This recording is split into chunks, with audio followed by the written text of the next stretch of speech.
Greetings. This is a YouTube version of Change Starts With Us. There's a topic I wanted to cover today, and it is the past should be the past. As most of you know, I was interviewed by a reporter several months ago, and he cut and pasted what he wanted to make it look like I said this and that, which I did not say. And we have a few people that did not stick by my side. We mainly people that I cared about, people who I really thought were close friends. But they wanted to go around believing what they want to, and they have that full right. But this is not going to stop us from trying to reach out and help others. I have never been under this much stress in my life as I am today. Some of it's hurt feelings, and I have to get over that.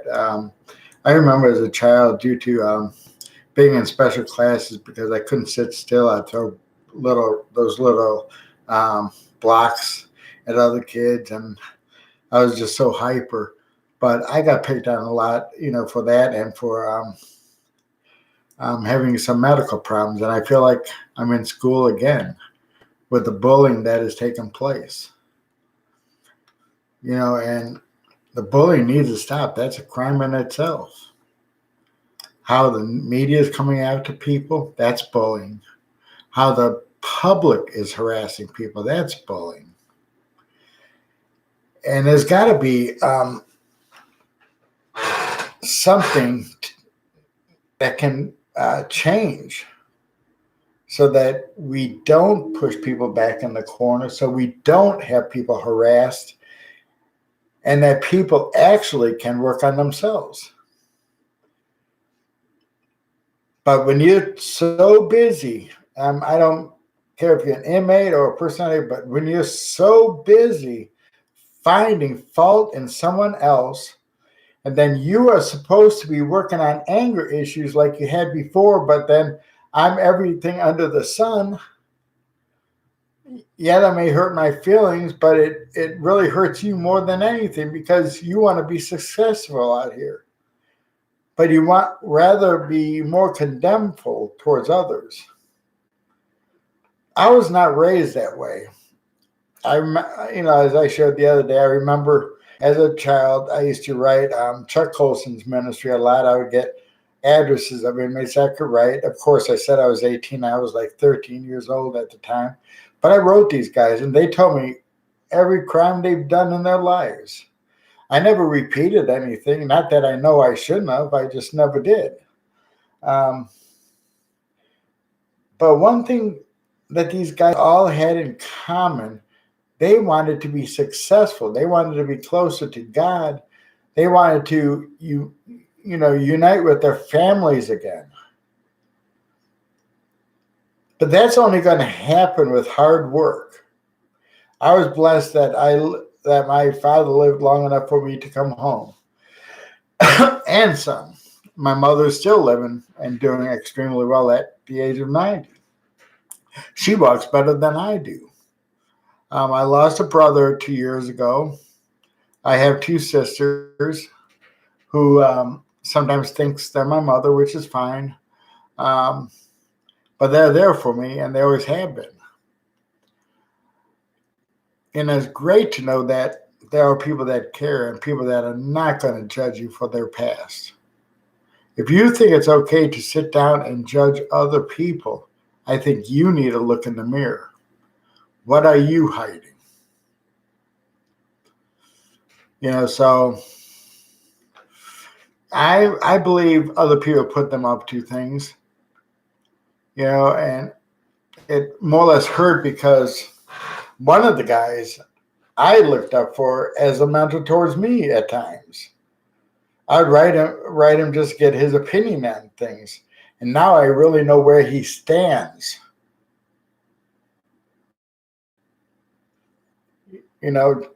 Like the name of our group, Change Starts With Us. When they're so worried about finger pointing other people, How can they work on themselves? And I believe the majority of the people that have to see the pro board should be home, and I believe they deserve it. But then there's a small percentage of people that I know should not be because they refuse to change. Not that they can't, but they refuse to.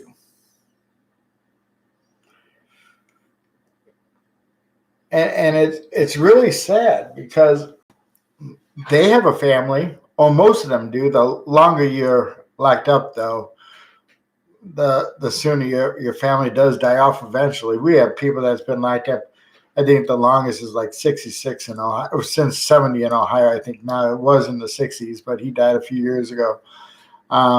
Just think, if your family was at the time 50 or so, whatever your parents would be, brothers and sisters, and now it's the 2020.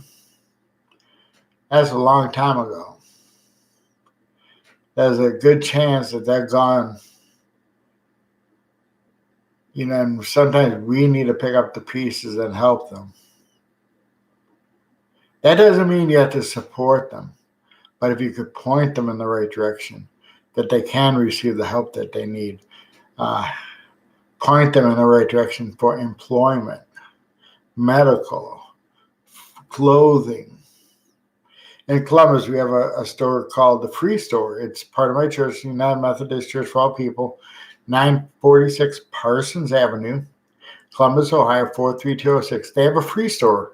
They also have a free produce across the street.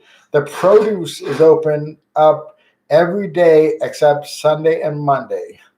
And you could go as many days a week as you want. You just have to get this little key card thing from them, and it does not cost anything. They also have a free store that's open except Sunday and Monday as well, where they have clothing, household items, sometimes diapers, sometimes personal hygiene items. So they have some real nice things that they do give away. They also have a bike shop there that they sell bikes very reasonable. And a lot of guys coming out of prison enjoy bike riding and riding their bike to the store other than walking. Now, when they say that once you learn to ride a bike, you don't forget, well, that's not exactly so true.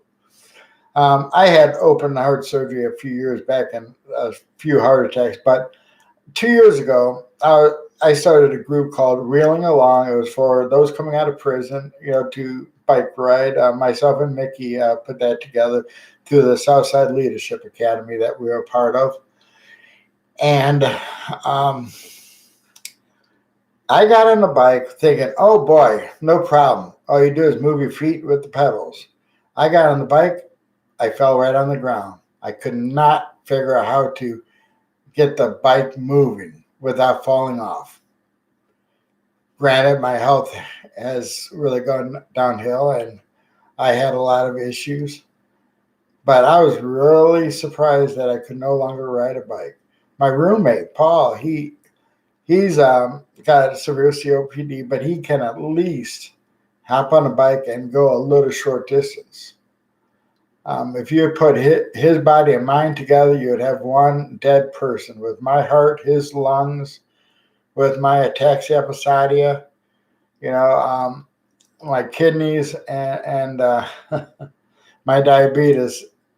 It's a challenge sometimes because if you're like most people, well, I'm like most people. I love to eat and I love to eat sweets, which is not really the best thing to do. But I do it. Friends, I'm asking you to really promote for us that people need to be kind to each other. Let's give them the benefit of the doubt. Let's not accuse them of stuff. Because sometimes I get accused of stuff that I think, what did I do? Maybe I did something I can't remember. But it still hurts, because you want people to like you, and then you find out that they really don't. These are people who you thought were good friends in your life, people that you actually told your family about. Maybe I'm too easy to trust sometimes. But it just has to be a better way. Every day is part of rehabilitation. There is not one man that's walking this earth that is sinless except the man that died on the cross. We all have done something wrong. Some got caught, some have not. Some more severe than others. But we all have done something wrong in our existence and in our lives. I remember the youth group I was involved at Parma Heights Baptist Church that I never could understand. I thought when kids weren't nice to you, that they liked you, and I was kind of naive. I remember at Algonquin National Park, we went to Canada for a exhibition of canoe. We had to carry our canoe called portage on our back for maybe a half a mile, put it in about a 5-minute water thing, get out, carry the canoe again for another half mile. Then we had these little rational food things that the military uses. So they would cook our meal, and I said, how is that going to feed me? And I'm looking at this little bag like this, but when it, cooked, it turned into something big. And it wasn't really that bad.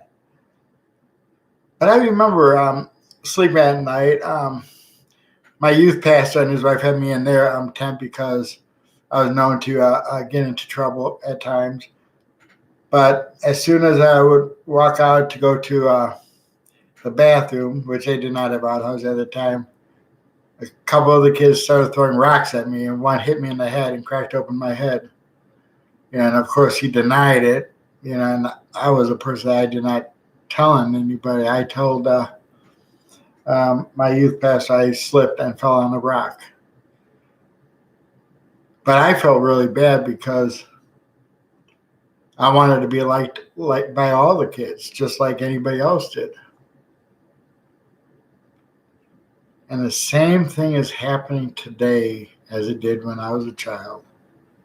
Bullying, which I can fight back, but I choose not to anymore. Disrespect, people that think they're perfect. Then people not having your back, people that you thought would.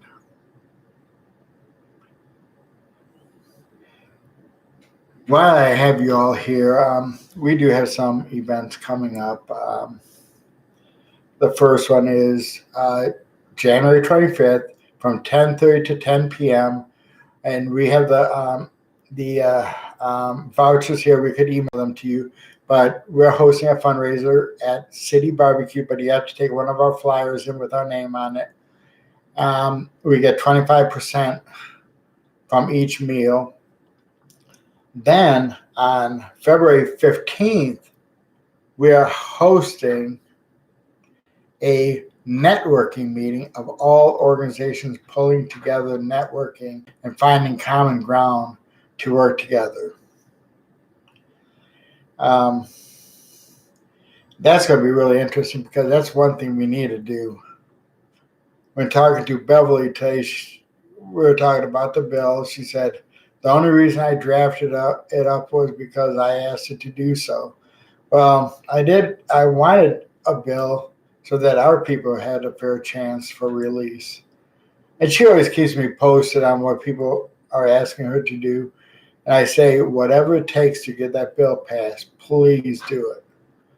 I don't have any family members locked up, but I have a lot of friends who are locked up that need that chance. Okay, May, we're going to have our baseball night out at the Columbus Clippers game. The date, we should get the date any day now for it. And it's going to be a lot of fun, but they'll recognize change starts with us on the scoreboard. Hopefully, we'll have some shirts by then. Jerry has gotten us a good deal for the shirts. Inbox Jerry Vaughn. And it's going to be our emblem on a white T-shirt, I believe. But inbox Jerry Vaughn, and he could give you the details. You pay through our JPay, and then we have to see if we have to get so many in an order at a time, or how we're going to do it. I know each board member is probably going to get one. I know I am. I'm so honored to wear a shirt with our organization's name on, just as I was with Fair Treatment Reform and Reentry. Because it's a good cause, that we all are fighting for. Now, July 11th, folks, get ready for this. We're hosting a wrongful conviction conference at the United Methodist Church for all people from 2 p.m. to 6 p.m. at 946 Parsons Avenue. Beverly Seymour is going to come down and do one of the workshops from Michigan. But we are waiting to hear back from a few other people that we're planning on speaking there. I'd like to get some exonerees to talk. If you have any idea on what workshops you would like, or who any suggestions for main speakers, if you'd like to have a table, we're asking for $25 per table, and that will help cover the food, and that will be paid through our website prior to the conference. It's always an honor to chit-chat with you, and honor to meet new people and network with others and pulling together. And as you could say, go Bucks. Good evening. Good afternoon, everybody.